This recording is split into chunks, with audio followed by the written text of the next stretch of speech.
Are you about to become a nanny? If so, that's so exciting! I'm Rainey from Oh So Simply. If you haven't already, go ahead and hit that subscribe button down below so that you don't miss a thing. I post Tuesdays and Saturdays here on YouTube. I'm so excited that you've decided to become a nanny. You might also be wondering what kind of paperwork you need. You might be wondering how to determine your nanny rates. Maybe you're wondering if you need a business license or what kind of nanny you will be as far as your taxes are concerned at the end of the year. Those are also questions we'll be answering in today's video. I have timestamped down below so that you can jump around and skip around to the parts of the video that you are curious about the most, so feel free to utilize those. So step 1 is getting childcare experience. As I just mentioned, I believe that childcare experience is way more important than any kind of formal education that you could get, especially because being a childcare provider, just like being a mom, there's like so much there. Variety of different kids, where they're at, their levels, their ages, the process that they learn through the best, just like the stages that they'll go through. A lot of that over time will just come with experience, and there is a lot to learn when it comes to raising children. So always keep learning and being open to learning, and take advantage of learning opportunities that you have, which brings me to number 2, certifications. I recommend that everyone in the world is CPR and first aid certified, and I think that goes double down for becoming a nanny. So yes, I think you should be CPR and first aid certified, and most parents will agree with that. Other qualifications that you can get if this is your dream job is that you can get early childhood development and education certificates from your community colleges. You can also take courses like newborn care specialist courses, doula courses, and those are all certificates that you can get to go behind your nanny career name. But that being said, none of those are required, and I am a firm believer that experience trumps education, because what you might learn if you haven't practiced means nothing.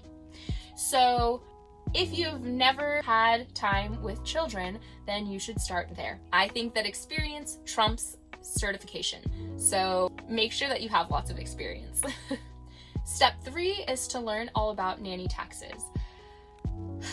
There are a lot of different ways that you can file your taxes as a nanny, but the majority of nannies will be household employees. There are a few kinds of nannies, like newborn care specialists and doulas, that will be 1099 independent contracting nannies. And then there are even fewer nannies, like myself, who just run their own business, and so we are a sole proprieting nanny business. So know what kind of nanny you are and how you should file your taxes. I have an entire YouTube playlist all about nanny taxes, because that is a very complicated but frequently asked question. So head over there, I will link it down below and maybe in the cards if I can. Step 4, calculate your nanny rates. I have a nanny rates calculator that I use to figure out how much to charge nannies based on experience, extras that you might be doing for them, how many kids there are, your level of education and experience. All of that is taken into consideration, and the nanny calculator is pretty accurate for the states. I can't say for other countries, because honestly, I just had a friend of mine who checked it out, and she lives in Australia, and the nanny rates calculator is based on the idea that minimum wage in your area isn't livable. So if, like in Australia, minimum wage is livable, then it doesn't really match. Basically what I mean by that is the equation behind the nanny rates calculator that Mike and I came up with takes into consideration, in my area, I would need double minimum wage to live a decent life. So it takes that into consideration, because it always starts with the minimum wage in your area, because that will greatly change what you should be charging your families. Because I believe in having a livable wage as a nanny, not just minimum wage, which isn't always livable. So I do have articles that are linked down below that go more into depth on knowing your worth as a nanny, what you can bring to the table to up your rates if you feel like you need a raise and you're already in a position as a nanny, or if you are thinking about making your rates and then knowing that you will ask for an annual raise, how to do that. I have articles linked down below for all of that. And just know that it is important to know your worth and value yourself correctly, because when you lower your rates when you're just starting out, it's fair to have them slightly lower than average numbers, but when you start to really lower your rates, you are actually hurting your fellow nannies, because then when they have realistic rates that they're asking for and they see a bunch of rates around the range that you are asking for them, which is way too low, it will actually hurt them and make it harder for them to get jobs where they're paid a fair, realistic wage. So please, please, please do not lower your self-worth thinking that you're doing anyone a favor, because you're not doing anyone a favor. Number 5 is to write your nanny contract. I literally just posted a video about this not too long ago, so I will link that below and maybe up in the cards if I can ever figure that out. Writing a nanny contract, there's a lot that goes into it. So to make it easy, especially for those of you who are just getting started in the nanny field, I actually have a nanny contract that you can buy that you can edit to match your needs, but it has all of the necessary information in there already.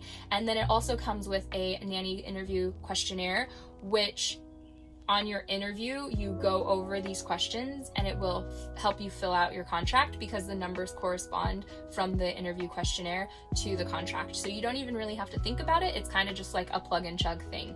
And you can also make a copy of the original and use it for all of your future nanny jobs. So it's actually a super great thing to have, and it's only $20, and I'm usually running a sale on it. So head over to Etsy through the link down below and check that out.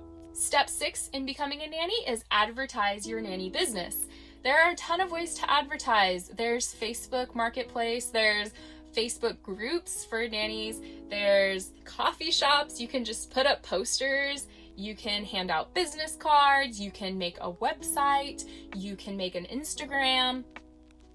Make sure, quick disclaimer, that if you are posting anybody's children, you have written and signed consent from them to post their children on your social media, because those aren't your kids. So legally, you're not really allowed to post them until you have consent. There are a lot of ways to advertise your nanny business. A lot of times I recommend by starting with family and friends and then using a big well-known agency. I have some of them linked down below, or just putting yourself out there through like local sources. Like I said, coffee shops, daycares, preschools. You can just ask them to post your information somewhere, or ask them to set up a little business card stand on their entrance desk. A lot of places are super flexible when it comes to that kind of stuff, because families often, if they're already getting childcare, then they are looking for extra childcare or backup childcare. So that's exciting. 6 easy steps to becoming a nanny. Becoming a full-time nanny is, in my opinion, way more fun and way worth it. So once you have your experience and your paperwork and your contracts and everything is figured out and you've promoted yourself, you're probably sitting in a job interview. Not right now, hopefully, watching this video, because that would just be awkward.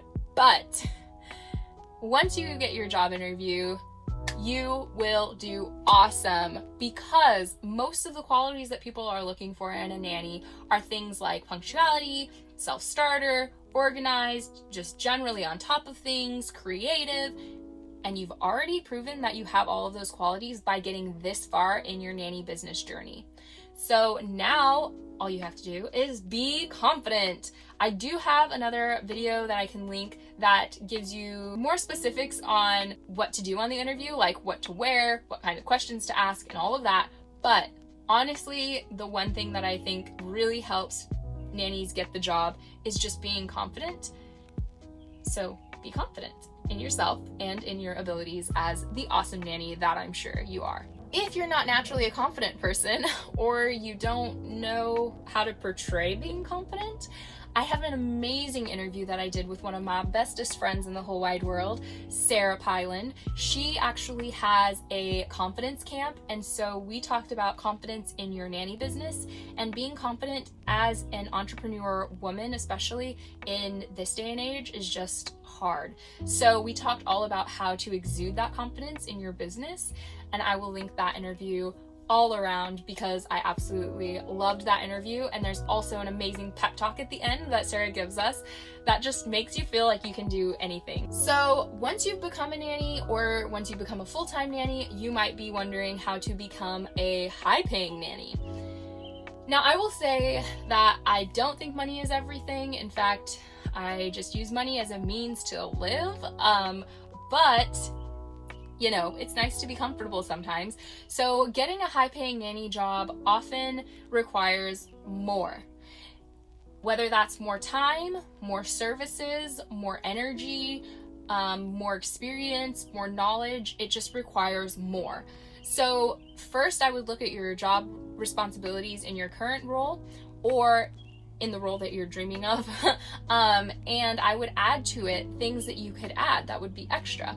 So that could be something like teaching an instrument, teaching a second language, teaching them how to cook, a lot of teaching in case you haven't gathered that.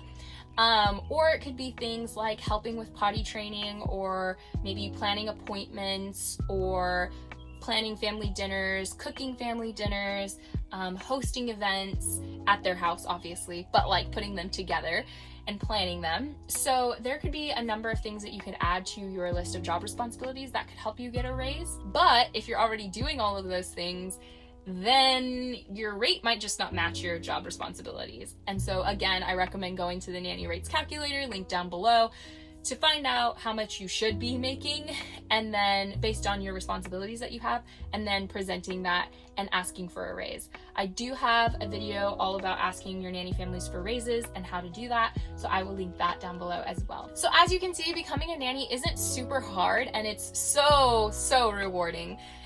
In only 6 simple steps, you too can become a nanny. If you have any questions on your nanny journey, I do have mentoring sessions where I talk you through the paperwork business part of being a nanny, because that tends to be the most complicated or the most unexpected part of becoming a nanny. I can help you draft your contract, I can help you get prepared for your interview, or go over your taxes, you know, and look at how you're organizing those, or your invoices and payments, because those are all things that you'll be doing as a nanny as well.